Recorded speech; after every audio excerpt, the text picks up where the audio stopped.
Hello दोस्तों, free online teaching one में आप सभी का स्वागत है। तो हम आगे बढ़ते हुए एनसीईआरटी गणित कक्षा 11वीं अध्याय 2 संबंध एवं फलन रिलेशन एंड फंक्शन प्रश्नावली 2.2 का ही प्रश्न क्रमांक 5 और प्रश्न क्रमांक 6 सॉल्व करेंगे। यहाँ पर दोनों ही प्रश्न बहुत ही महत्वपूर्ण हैं, इसलिए इनको आपको ध्यान से समझना है।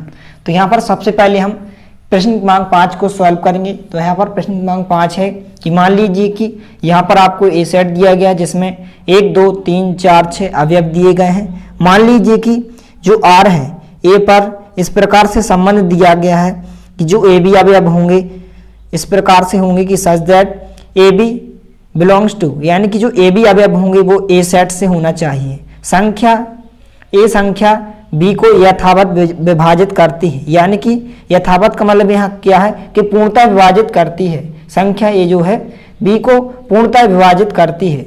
इस प्रकार से आपको एक संबंध दिया गया है, द्वारा परिभाषित एक संबंध है।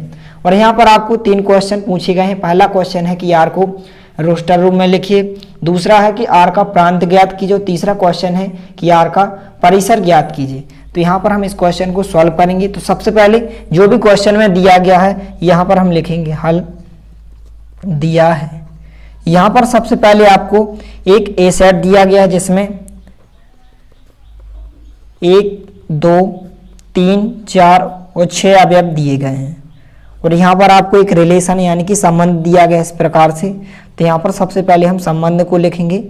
आर दिया गया है कि जो ए बी अवयव होंगे यानी कि जो क्रमित होंगे इस प्रकार से होंगे such that A B belongs to A, यानी कि ए बी अवयव जो होने चाहिए ए सेट से होना चाहिए। और संख्या जो ए है बी को यथावत विभाजित करती है। तो यहाँ पर हम लिखेंगे संख्या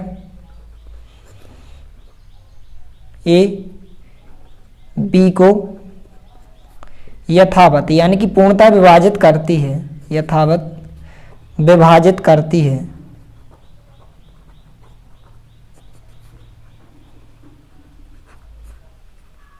तो इस प्रकार से आपको संबंध दिया गया है। अब सबसे पहले यहाँ पर हमें पहले क्वेश्चन में रोस्टर रूप में लिखना है, यानी कि क्रमित युग्मों के रूप में लिखना है। यही आपका क्या होता है, रोस्टर रूप होता है। तो यहाँ पर सबसे पहले हम लिखेंगे रोस्टर रूप। जो आर का रोस्टर रूप होगा तो यहाँ पर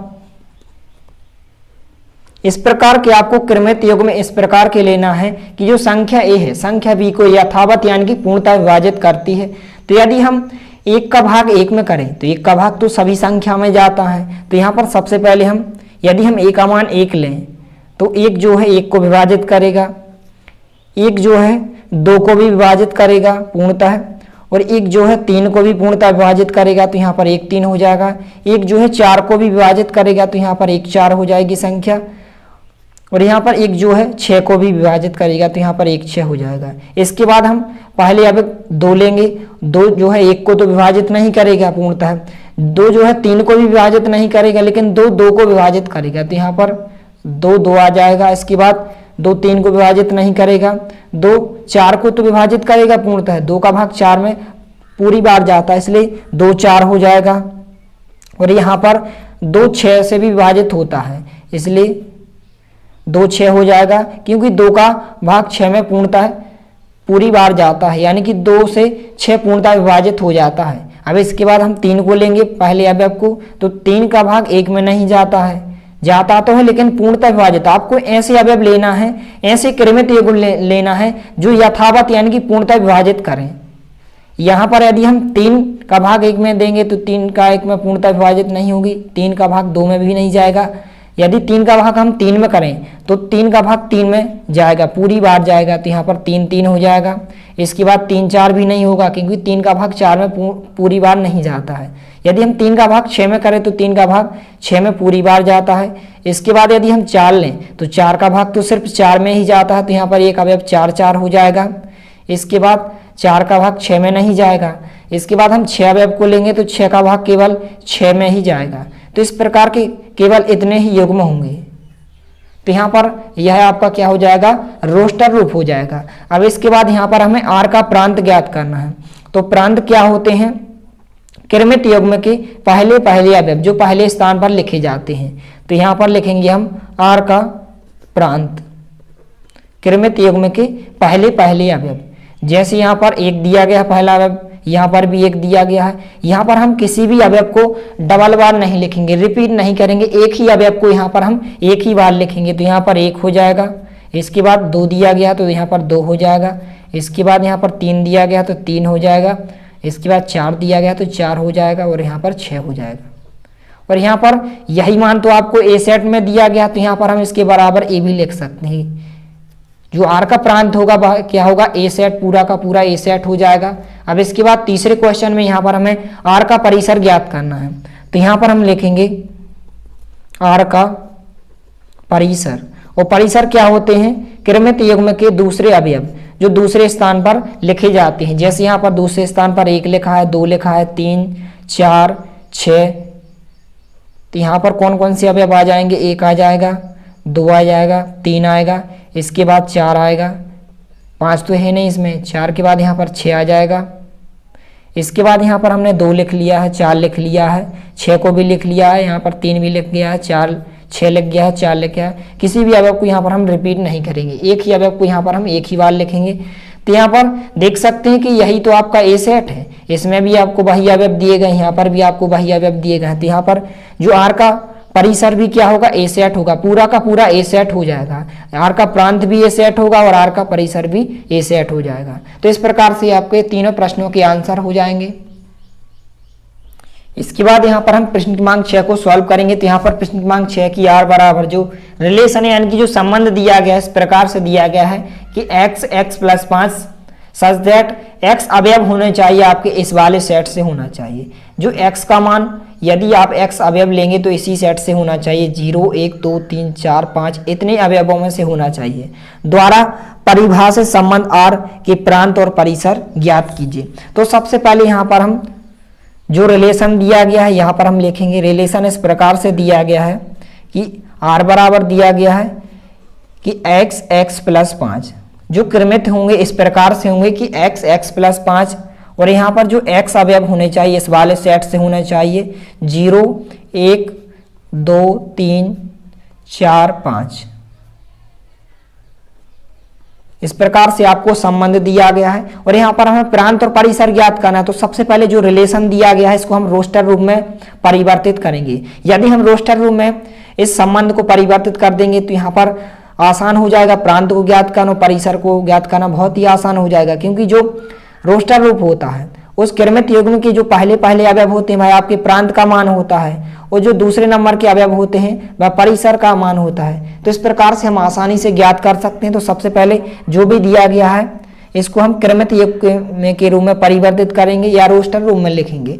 तो यहाँ पर आपको कृमित युग्म है जो इस प्रकार से लिखना है और यहाँ पर x का मान आपको इस वाले सेट से रखना है। तो यदि हम x की जगह क्या रखें, 0 रखें, तो यहाँ पर हमने x की जगह 0 रखा। इसके बाद यदि हम x की जगह 0 रखेंगे तो यहाँ पर 0 + 5 कितने हो जाएंगे, 5 ही हो जाएंगे। इसके बाद दूसरा युग्म क्या हो जाएगा, जब हम x का मान 1 रखेंगे यहाँ पर, तो यहाँ पर x की जगह हमने 1 रखा, कॉमा लगाया। इसके बाद x की जगह जब हम 1 रखेंगे तो 1 + 5 कितने हो जाएंगे, 6 हो जाएंगे। तो यहाँ पर जो दूसरा युग्म हो जाएगा 1, 6 हो जाएगा। इसके बाद जब हम x की जगह 2 रखेंगे तो यहाँ पर 2 आ जाएगा। इसके बाद यदि हम x की जगह यहाँ पर भी 2 रखें तो 2 + 5 कितने हो जाएंगे, 7 हो जाएंगे। तो यहाँ पर 2, 7 हो जाएगा। इसके बाद जब हम x की जगह 3 रखेंगे तो यहाँ पर हमने 3 रखा, यहाँ पर भी 3 रखेंगे तो 3 + 5 कितने हो जाएंगे, 8 हो जाएंगे। तो इस प्रकार से यह आपका युग्म हो जाएगा 3, 8। इसके बाद जब हम x की जगह 4 रखेंगे तो यहाँ पर 4 आ जाएगा। यहाँ पर भी हम 4 रखें तो 4 + 5 कितने हो जाएंगे, 9 हो जाएंगे। इसके बाद यदि हम x की जगह 5 रखें तो यहाँ पर हम 5 रखेंगे तो यहाँ पर 5 लिखा हमने और यहाँ पर भी हम 5 रखेंगे तो 5 + 5 कितने हो जाएंगे, 10 हो जाएंगे। तो इस प्रकार से आपके कृमित युग्म हो जाएंगे और यहाँ से हम आसानी से प्रांत और परिसर को ज्ञात कर सकते हैं। क्योंकि जो पहले पहले अवयव होते हैं कृमित युग्म की जो पहले पहले अवयव होते हैं वह आपके क्या होता है, प्रांत का मान होता है। तो यहाँ पर हम लिखेंगे आर का प्रांत। जो आर का प्रांत होगा कृमित युग्म के पहले पहले अवयव जो पहले स्थान पर लिखे जाते हैं। जैसे यहाँ पर 0 है, यहाँ पर 1 है, 2 है, इसके बाद 3 दिया गया है, यहाँ पर 4 दिया गया है और यहाँ पर 5 दिया गया है। तो यह आपके प्रांत का मान हो जाएगा। और यदि यहाँ पर इस वाले सेट को यदि हम ए सेट माने तो यहाँ पर आप देख सकते हैं कि यही जो यहाँ पर आपको सेट दिया गया यही का यही यहाँ पर आपके आर का प्रांत हो जाएगा। चाहे तो यहाँ पर आप इसको ए सेट के बराबर मान सकते हैं, जैसे यदि यहाँ पर हम लिखें माना, इसको यदि हम ए सेट के बराबर मान लें, इसमें अवयव दिए गए हैं 0 1 2 3 4 5, तो आपका जो आर का प्रांत होगा यही कि यही अभी यहाँ पर ए सेट में दिए गए हैं, तो यहाँ पर आपका जो आर का प्रांत होगा ए सेट हो जाएगा, पूरा का पूरा आपका ए सेट हो जाएगा। और चाहे तो आप इसको मान भी सकते हैं, आपका यही आंसर हो जाएगा। इसके बाद यहाँ पर हमें क्वेश्चन में आर का परिसर पूछा गया, तो यहाँ पर हम लिखेंगे आर का परिसर। और परिसर क्या होता है? कृमित युग्म के दूसरे दूसरे अवयव जो दूसरे स्थान पर लिखे जाते हैं। जैसे यहाँ पर 5 है, 6 है, 7 है, 8 है, 9 है, 10 है, तो यहाँ पर 5 आ जाएगा, 6 7 8 9 10, तो ये आपके आर का परिसर हो जाएगा। तो इस प्रकार से आपका आंसर हो जाएंगे। तो इस प्रकार से आपको प्रश्न क्रमांक 5 और प्रश्न क्रमांक 6 को अच्छे से तैयार कर लेना है। यदि वीडियो पसंद आए तो प्लीज़ लाइक कीजिए, दोस्तों के साथ शेयर कीजिए, और यदि आपने हमारे चैनल को सब्सक्राइब नहीं किया है तो प्लीज़ सब्सक्राइब कीजिए। धन्यवाद।